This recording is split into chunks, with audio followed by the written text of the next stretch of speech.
there's a few challenges on a site like this. Water is a nightmare.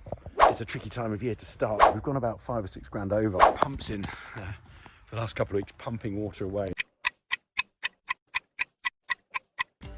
Right, I'm at the entrance to the site here, coming off the road. There are a handful of new build houses behind us, and you'll be pleased to hear that they're being sold at a great value, and ours are bigger and better.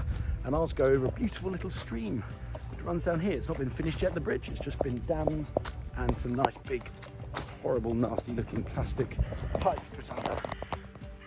And that'll all be covered over and made to look beautiful at the end. But it's functional, and you drive over, there's gonna be a nice little private gated access here. You can imagine coming in off the road, coming in off here, nice little private gate over your little stream, and you're up the nice little windy curve to the back of the site. It's hidden at the back there with all these beautiful mature trees around me, as you can see. Quite a stunning site. Let me take you up to it. Let me take a closer look. We are on site with our latest JV partner, where we've piece together the equity finance for the site, and there's a little stream that you come over. It's going to be gated development, so open gates coming in, security. It's going to be an absolutely beautiful site. We're up here in a town called San Antonio, and we're here on a new build site of 3 houses that we're building. So these are going to be 3 luxury houses, around about £1 million each, one slightly larger than the other 2. It's on a beautiful plot that comes off the road, this winding little path. Now you might imagine there's a few challenges on a site like this, and I'll talk you through a few of them now. One is water. Water is a nightmare. As you can see, it's a bit of a mud pit. There's a whole load of mud that's been dug out for all the footings at the back, so you can see that all across the top. That will be used to landscape the gardens. You want to try and keep as much of the material on site as possible for reuse. The last thing you want to do is pay for materials to be taken away and then pay for them to be brought back later when you realise you didn't need them. So we've had to hardcore this whole road coming in, hardcore around the whole of the properties around the outside. You see this brown hardcore that hasn't kind of stone washed off yet. It's a bit grubby. And it's a tricky time of year to start. We're in October at the moment, so we've had a fair bit of rainfall the last couple of weeks.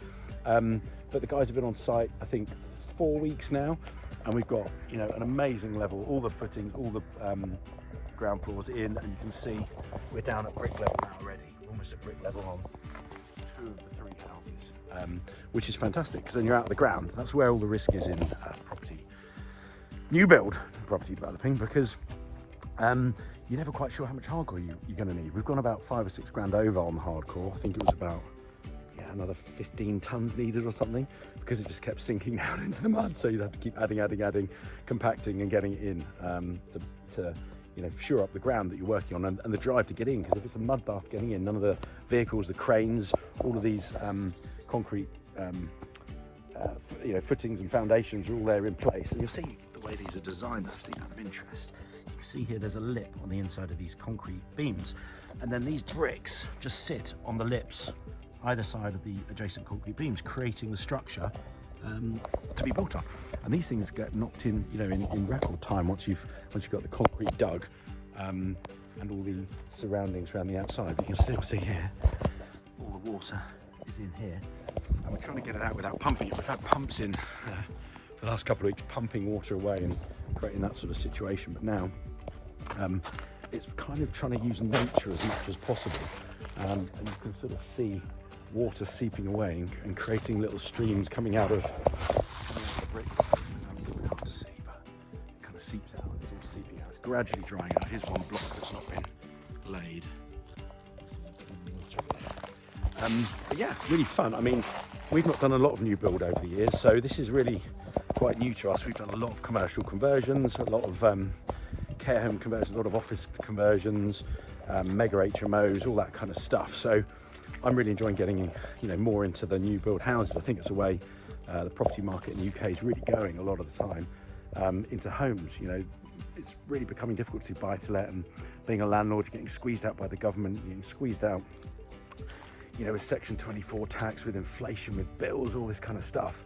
But the government does want new homes to be built, so there are good you know, incentives for house builders. And, you know, as a house builder and a developer, you know, moving from buy-to-let to developer, I think is really important in, you know, in the upcoming years, because that's where the market is going. So don't get left behind, get into property development.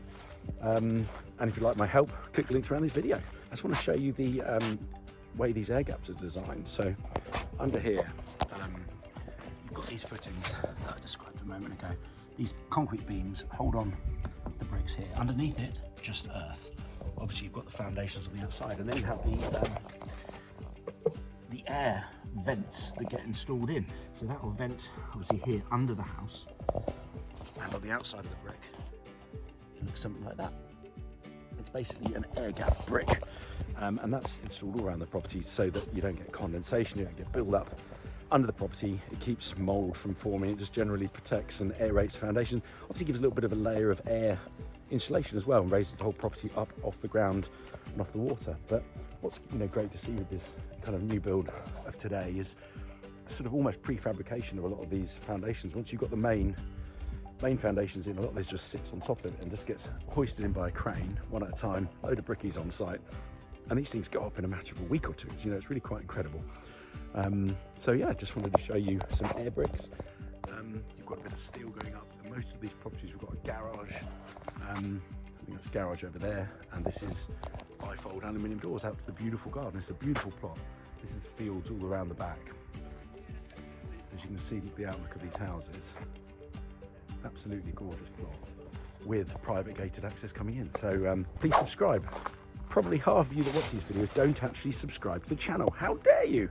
Make sure you subscribe, click the bell icon if you'd like more interesting news and property tips. If you'd like to follow the journey of these three houses with Simon, our joint venture partner. If you'd like finance for your own site and you're lacking the equity needed, we can give you a 100% financing deal. So do get in contact, and if you've got an amazing site, if you're an experienced builder, and you'd like to do more sites, get in contact and we can try and do a deal together.